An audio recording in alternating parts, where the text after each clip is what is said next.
सबसे ज़्यादा ward number 1 Singra Khurd, यहीं से नगर निगम स्टार्ट होता है। क्या कमी पाई गई यहाँ? यहाँ पे जो सुविधा मूलभूत होनी चाहिए थी वो यहाँ पे अभी नहीं हो पाया है। या मैं यहाँ पे किसी की आलोचना करने नहीं आई हूँ,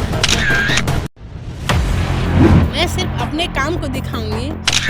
कहीं आप तो जनता से वादे करके जो डोर टू डोर जाइए वो कर तो नहीं जाइए कि आपके पति भी पूर्व में रह चुके हैं डिप्टी में, उनका भी तो भागीदारी बनता है, हिस्सा बनता है कि वो भी कार्य करते हैं। जय हिंद, मैं हूँ प्रिंस शुक्ला और स्वागत है आपका क्राइम फ्री इंडिया न्यूज़ में। मेदिनीनगर नगर निगम में लगातार मेयर पद के कई प्रत्याशी मैदान में उतर गए हैं। अब देखना यह है कि इस बार सत्ता में कौन आता है, किसकी बारी है।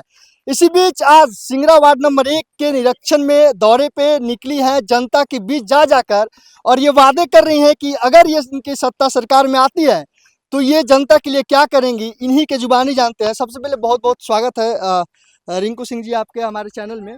जी, आप डोर टू डोर जा रही है, जनता से 1 to 1 कर रही है, क्या कुछ कमी पाई आप वार्ड में?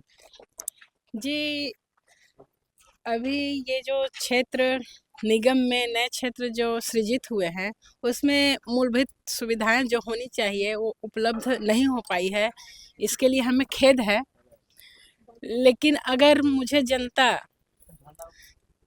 इस अपने समर्थन से और अपने आशीर्वाद से हमें इस पद पे बैठाती है तो मैं सबसे पहले जो मूलभूत सुविधाएं हैं मैं उस पर ध्यान दूंगी। सबसे ज़्यादा वार्ड नंबर 1 सिंगरा खुर्द, यहीं से नगर निगम स्टार्ट होता है।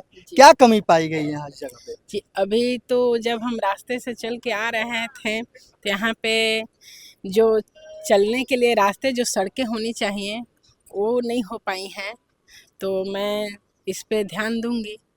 और इसके अलावा आपको सड़कें के अलावा क्या पाएगी कमी?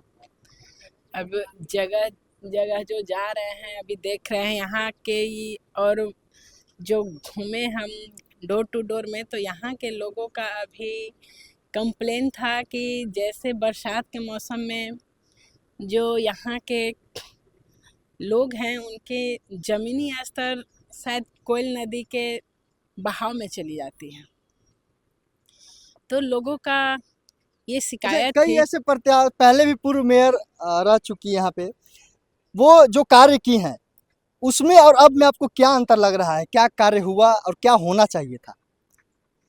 देखिए, जो यहाँ पे जो सुविधा मूलभूत होनी चाहिए थी वो यहाँ पे अभी नहीं हो पाया है, तो इसके लिए अब मैं तो इस रास्ते में अभी पहली बार आई हूँ।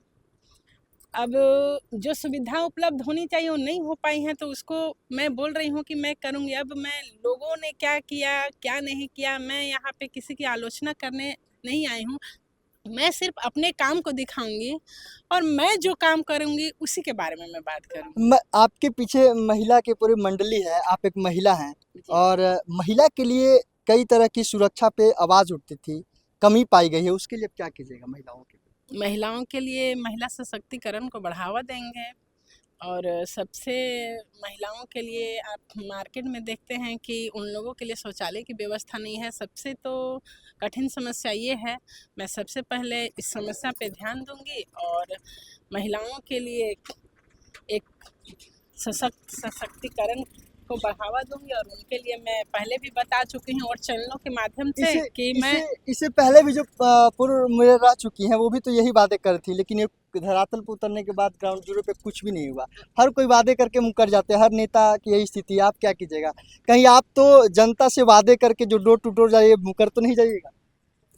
अब आप हमें एक चांस दे करके बैठाएं, अब कार्य करने का मौका मिलेगा हमें, मैं कार्य करूंगी, उसके बाद ही ना लोग डिसाइड करेंगे। लोगों का कहना ये भी है कि आपके पति भी पूर्व में रह चुके हैं डिप्टी मेयर, उनका भी तो भागीदारी बनता है, हिस्सा बनता है कि वो भी कार्य करते हैं अपने कार्यकाल में। जी, उनके वे सिर्फ हाफ पावर के दावेदारी थे, उनके मेयर के आगे डिप्टी मेयर लगा हुआ था। आप सभी जानते हैं कि डिप्टी मेयर जी का जितना शक्ति सक्षम था उन्होंने किया। मैं इसीलिए तो मैदान में आई हूँ कि जो हमारे पति जी के नाम के आगे डिप्टी लगा हुआ है आप उसे हटा दें और मुझे मेयर बनाएं, तो बाकी जो कार्य है मैं पूरी 100% आप हमें 100% की सलाहकारता बनाए। मैं अपने सलाह से आपके क्षेत्र को बढ़ाऊंगी। सिर्फ आप ही के क्षेत्र को नहीं, जितने भी 3500 वार्ड हैं, मैं सभी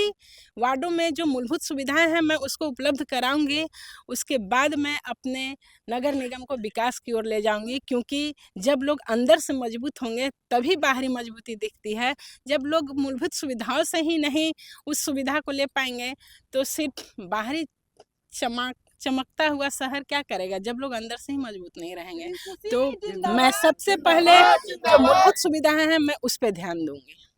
तो ये थे हमारे, हालांकि इनकी परिचय का मोहताज नहीं, क्योंकि इनके पति भी पूर्व डिप्टी मेयर रह चुके हैं। और ये क्यों, हालांकि क्या ऐसा कमी पाई कि ये डिप्टी मेयर के पद न लड़के ये महापौर के पद पे उतरी हैं और लगातार जनता से बातचीत कर रही हैं, जनता के बीच जा रही हैं। अब देखना यह है कि जो वादे ये मेरे कैमरे पे और माइक पे किए हैं, क्या अगर इन आ जाते हैं सत्ता में, इनकी सरकार या खुद आ जाती हैं, तो क्या ये जनता के लिए वो काम करेंगी या ऐसे ही आम जो पहले नेता थे उनके जैसा मुकर जाएंगी। तमाम ऐसे खबर को देखने के लिए लगातार मैं हर प्रत्याशी से मिल रहा हूं और हर वादे एक फुटेज कैप्चर कर रहा हूं कि अगर ये जीत कर आती है तो ये फुटेज चलाकर इनसे फिर से सवाल जवाब करूंगा कि आखिर ये वादे क्यों वादे से मुकर जा रही हैं, काम क्यों नहीं कर रही हैं। लगातार से आगे भी प्रत्याशी से मैं मिलता रहूंगा, जनता तक पहुंचाता रहूंगा। हर खबर को देखने के लिए बने रहिए क्राइम फ्री इंडिया न्यूज़ के साथ। जय हिंद, जय भारत।